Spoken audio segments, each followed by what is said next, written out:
সম্মানীয় দর্শক বন্ধুগণ, দেশ জুড়ে কৃষকদের জন্য দারুণ সুখবর।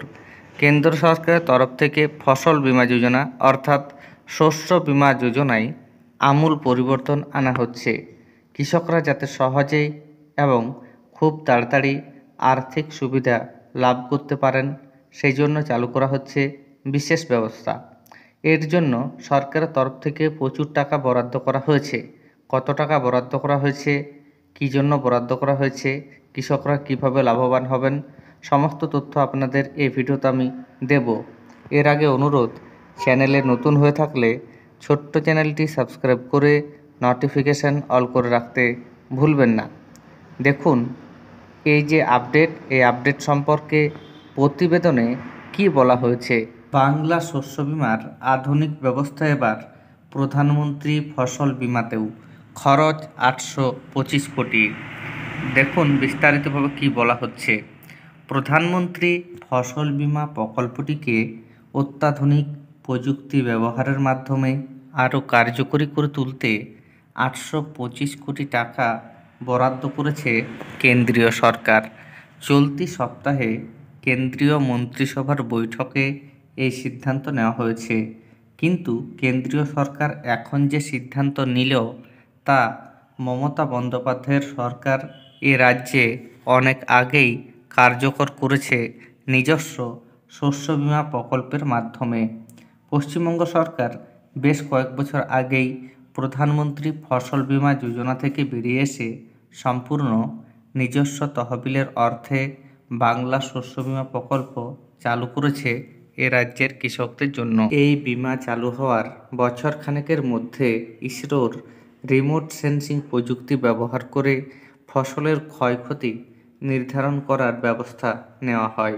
আগে মাঠে গিয়ে ছবি তুলে প্রাকৃতিক দুর্যোগ বা অন্য কারণে ফসলের ক্ষতির বহর নির্ধারণ করা হতো, এতে সময় লাগতো অনেক বেশি। এখন রিমোট সেন্সিং প্রযুক্তি ব্যবহারের ফলে ইসরোর উপগ্রহের মাধ্যমে নেওয়া ছবি থেকে ফসলের ক্ষতি নির্ধারণ করা হয় এ রাজ্যে। তার ফলে ক্ষতিপূরণের টাকা চাষিদের কাছে দ্রুত পৌঁছে দেওয়া সম্ভব হয়েছে। তাছাড়া ডিজিটাল প্রযুক্তির মাধ্যমে বাংলা শস্য বীমা প্রকল্পে কৃষকদের নাম নথিভুক্ত করা হয়। কৃষকদের ব্যাংক অ্যাকাউন্টে ক্ষতিপূরণের টাকা পৌঁছে যায় সরাসরি ডিবিটির মাধ্যমে। এ রাজ্যে ক্ষতিপূরণ পেতে কৃষকদের আলাদাভাবে কোনো আবেদন করতে হয় না। কৃষি দপ্তর সূত্রে জানা গিয়েছে, এখন এসব ব্যবস্থায় প্রধানমন্ত্রী ফসল বীমা যোজনায় চালু করতে চাইছে মোদী সরকার। তার জন্য কেন্দ্রীয় মন্ত্রিসভার বৈঠকে অর্থ বরাদ্দ করার প্রস্তাব অনুমোদন করা হয়েছে। রিমোট সেন্সিং প্রযুক্তি ব্যবহার করে ফসলের পরিমাণ নির্ধারণ করা হবে। ডিজিটাল পদ্ধতিতে কৃষকদের নাম নথিভুক্তি ও তাদের ব্যাংক অ্যাকাউন্টে সরাসরি টাকা পাঠানোরও ব্যবস্থা হবে। এতদিন শুধু রাজ্য সরকারের উদ্যোগে চালু শস্য বীমা প্রকল্পে যেসব সুবিধা পশ্চিমবঙ্গে গত কয়েক বছর ধরে আছে, এবার সেটাই অন্য রাজ্যগুলির কৃষকদের জন্য প্রধানমন্ত্রী ফসল বীমা যোজনায় চালু করবে কেন্দ্র। তবে বাংলা শস্য বীমা প্রকল্পে আখ ছাড়া অন্য কোনো ফসলের ক্ষেত্রে কৃষকদের বিমার প্রিমিয়ামের টাকা দিতে হয় না। এই বাবদ পুরো টাকাই দেয় রাজ্য সরকার। কিন্তু কেন্দ্রীয় সরকারের শস্য বীমা প্রকল্পে সব ফসলে প্রিমিয়ামের টাকার কিছুটা হলেও কৃষকদের দিতে হয়। অন্যদিকে বাংলা সরকার এমন ব্যবস্থা নিয়েছে যে কৃষক বন্ধু প্রকল্পে নথিভুক্ত চাষিরা কোনো আবেদন ছাড়াই বাংলা শস্য বীমার আওতায় চলে আসেন।